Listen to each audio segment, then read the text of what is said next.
Good morning. I am Lark from LARK'Sperennials.com. Come join my garden forum. It's a website where we chat about everything we do, gardening, post pictures, help each other out. I would like to show you down in my work area where I am trying to grow veggies this year, and it's wet down here. So I'm growing them in containers. There's a lot of deer in this area.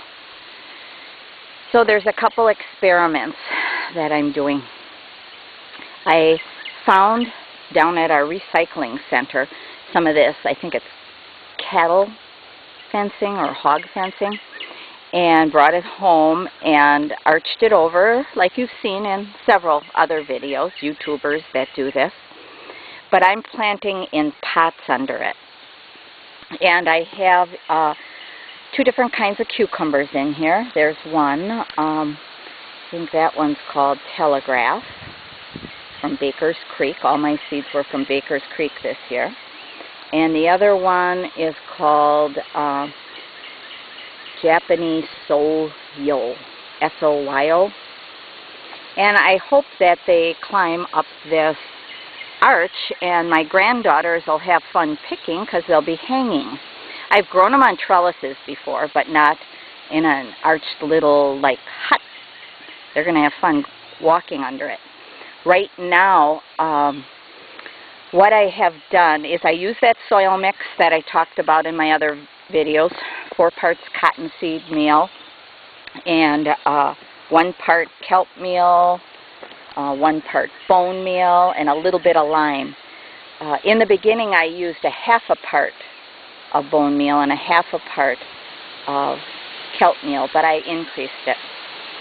The plants look really healthy for here in Wisconsin, and it's still early, but I did start them inside my rolling shelf greenhouse, which is another video, how I can start things a little early here in Wisconsin.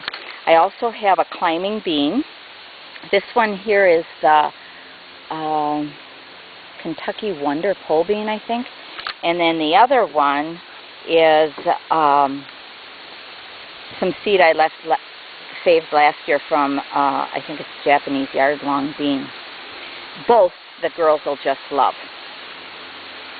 In the middle here, I have pumpkins that I planted maybe, I think about a week ago. And they will be moved, so the girls can all walk under here, but right now it's more convenient to have them there, and that's what's nice about containers is we can move them. And they're going to be moved over here where this daylily is, and this is that orange ditch daylily. So after it blooms, I'm going to cut it down, and I will put cardboard down with some grass clippings on it here, and it can crawl all over down here and hope the deer don't get it. Because I have another experiment I'm trying from one other tuber, or I read it someplace, of using pallets around your garden and that the deer won't walk on them. So I'm going to give it a try and see if it keeps the deer away from down here. Plus I spray my urine. I don't know if it's stinky. It's not stinky really, but it must have the odor of human, of course, so it might help deter them.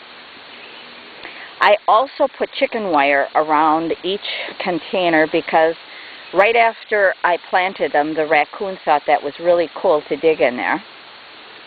So each container has, excuse me, short chicken wire around it, and it's just a nuisance to them. So far they've left it alone. I put saplings or twigs in each pot to guide it up the cattle fencing. This is a trial, so I hope it works and that we will get cucumbers hanging. And I put straw on top. Again, this year I'm learning from other people that those pots dry out much too fast without mulching the top. That greenhouse there I use for my little annuals after they come off the rolling shelf greenhouse. I keep them in there at night I do bring them out and put them out on these pallets here so they get direct sun, because it's a little filtered. Sun does go directly on that greenhouse during the day. It's just a little shaded now, but still it's a little filtered through that webbing of the plastic.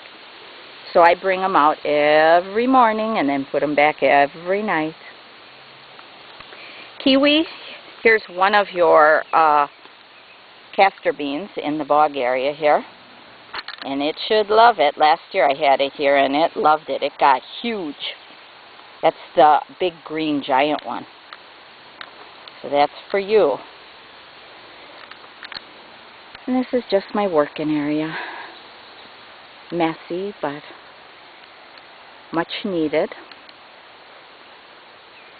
And it gets part shade in the afternoon so those pots don't dry out so fast.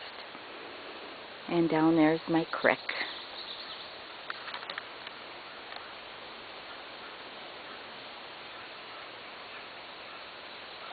Pretty sounds. All us gardeners love being outside. I have not potted up my winter sowing containers yet. It's on my list for next week. And then this is my basil from last year.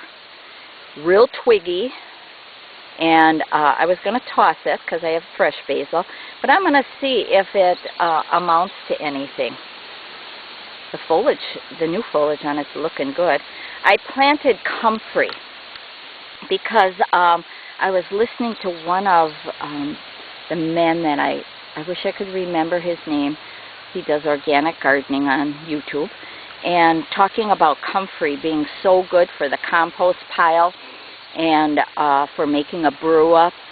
So I'm going to have comfrey, and it can go crazy down here. That's okay. And it's right next to where I have my summer compost pile, which today it'll be getting some greens put on it, grass clippings with no chemicals. And then I will recover it up when we get rain, because we've had enough water on there now. I don't want the nutrients leaching out. I have two big compost piles. It'll be this one, and then I have a fall one up by the veggie garden.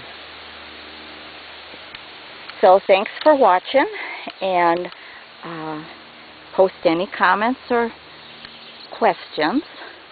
And I am a backyard gardener on a budget, and a lot of you people out there on YouTube and on my website really do help me out, because I am a gardener that learns from trial and error.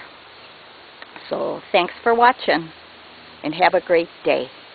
Remember to check out my website, www.larksperennials.com, and have a great day.